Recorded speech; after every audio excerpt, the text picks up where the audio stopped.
बाबा साहब की विचारधारा क्या थी, बाबा साहब क्या चाहते थे, कैसा कैसा देश बनाना चाहते थे। बाबा साहब ये कहते थे कि मंदिरों में, जिस दिन मंदिरों की लाइन और स्कूलों के अंदर जानी शुरू हो जाएगी, उसी दिन इस देश का उद्धार हो जाएगा। जब तक तुम जो है ना मंदिरों में घूमते रहोगे, कभी कांवड़ ढोते रहोगे, कभी इधर कभी उधर कभी उधर चक्कर पड़े रहोगे, इससे जो पैसा कमाते हो तो सब उधारा बर्बाद हो जाएगा और फिर तुम्हारा बचेगा क्या।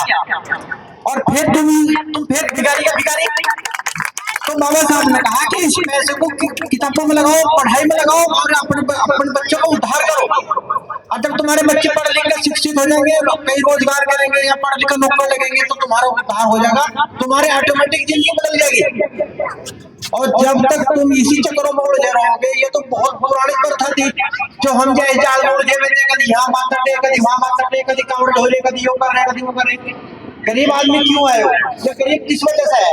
ये अपने अब्बों की वजह से गरीब है। जब तक ये अपने आप नहीं छोड़ देगा, जब तक इसकी गरीबी नहीं करने की।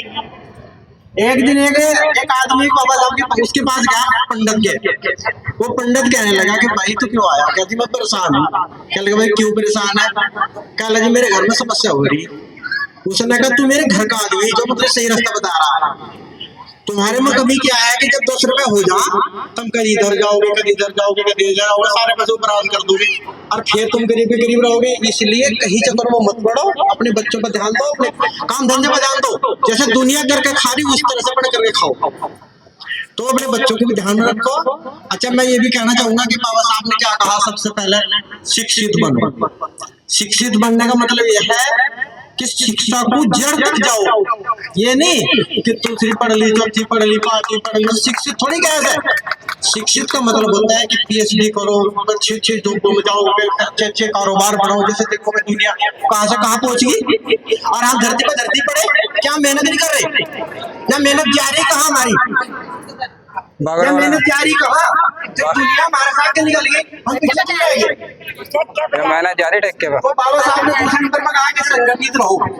संगठित का मतलब ये नहीं है कि 4 आदमी इधर भाग रहे, 4 इधर भाग रहे, 4 इधर भाग रहे, तो तुम्हारे घर में तो 5 आदमी आने हमला कर देंगे। इसलिए बाबा साहब ने कहा कि संगठित रहो। फिर तीसरे नंबर पर कहा कि संघर्ष करो। संघर्ष क्या के लिए करो? कि हम भी इंसान है, आगे बढ़ने के लिए संघर्ष करो। कि ये नहीं भाई हम जैसे ही कुत्ते बिल्ली की नाली अपनी जिंदगी काटते रहेंगे, हमें भी कुछ करने की कोशिश करनी चाहिए। अच्छा, बाबा साहब ने कहा कि भाई तुम्हें वोट का हक दे रहा मैं। वोट का हक का मतलब ये तो है नहीं कि वोट को कहीं भी बयान कर दो, एक को वे बयान कर दो, किसी थैली बयान कर दो, किसी के कहने में बहकावे में आ जाओ कि मेरे मम्मा का लौंडा, मेरे भाई का लौंडा, मेरे चाचा का लौंडा। तो मतलब वोट को बाबा साहब ने कहा कि बहुत सोच समझ के वोट दो। ऐसी जगह वोट दो जहां से तुम्हारा उद्धार होता हो और मैं हुआ हो।